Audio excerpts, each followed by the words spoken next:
ദൈവതിരുനാമം മഹത്വപ്പെടുമാറാവട്ടെ. എല്ലാവർക്കും നല്ലൊരു സുപ്രഭാതം നേർന്നുകൊണ്ട് പ്രാർത്ഥനാപൂർവം പവർ ടു എംപവർ എന്ന യൂട്യൂബ് ഗ്രൂപ്പിലേക്ക് ഹാർദവമായി സ്വാഗതം ചെയ്യുന്നു. എല്ലാവർക്കും സന്തോഷമാണോ? ഈ പ്രഭാതത്തിൽ ദൈവത്തിൻ്റെ പരിശുദ്ധാത്മാവ് നമ്മെ ചിന്തിപ്പിക്കുന്നത്, ഓർമ്മപ്പെടുത്തുന്നത്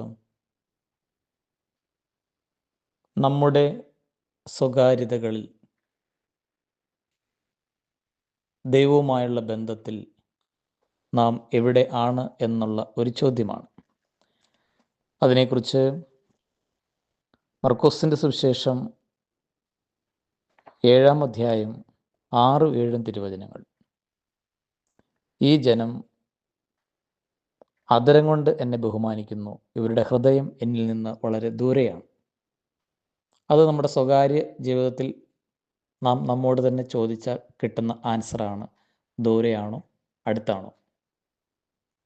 ഇനി ഇതിൻ്റെ പരിണിത ഫലം കൂടി നമുക്കൊന്ന് ചിന്തിക്കാം.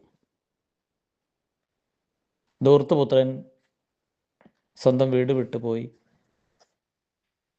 എല്ലാം നാശത്തിൽ അവസാനിക്കുമ്പോൾ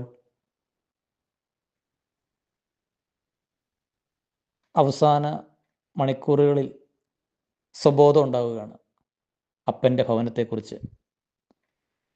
തിരിച്ചു വരാൻ എടുക്കുന്ന നിലപാട് എൻ്റെയും നിങ്ങളുടെയും ജീവിതത്തിൽ ഒരു തിരിച്ചുവരവിന് ഒരു നിലപാടെടുത്താൽ അവിടെ സ്വർഗം നമ്മെ 2 കൈ നീട്ടി സ്വീകരിക്കും. വിശുദ്ധിക്ക് വേണ്ടി പരിശ്രമിക്കുമ്പോൾ നാം വിശുദ്ധ ജീവിതത്തിന് നമ്മളെ തന്നെ ഒരുക്കുമ്പോൾ പ്രതികൂലങ്ങൾ നമുക്ക് അനുകൂലമായി, സാഹചര്യങ്ങൾ നമുക്ക് ഇണങ്ങി പൊരുത്തപ്പെട്ട് നമുക്ക് മുന്നേറാൻ പരിശുദ്ധാത്മാവ് വഴി നടത്തും. നിങ്ങൾക്കെല്ലാവർക്കും നല്ലൊരു സുപ്രഭാതം നേർന്നുകൊണ്ട് ഈ പ്രാർത്ഥനയുടെയും ഈ വചനത്തിൻ്റെ അഭിഷേകം കൂടുതൽ കരുത്തും ശക്തിയും പകരട്ടെ. പ്രാർത്ഥനാപൂർവം പുത്തൂർക്കുടിയിൽ ജയ്മോനച്ചൻ.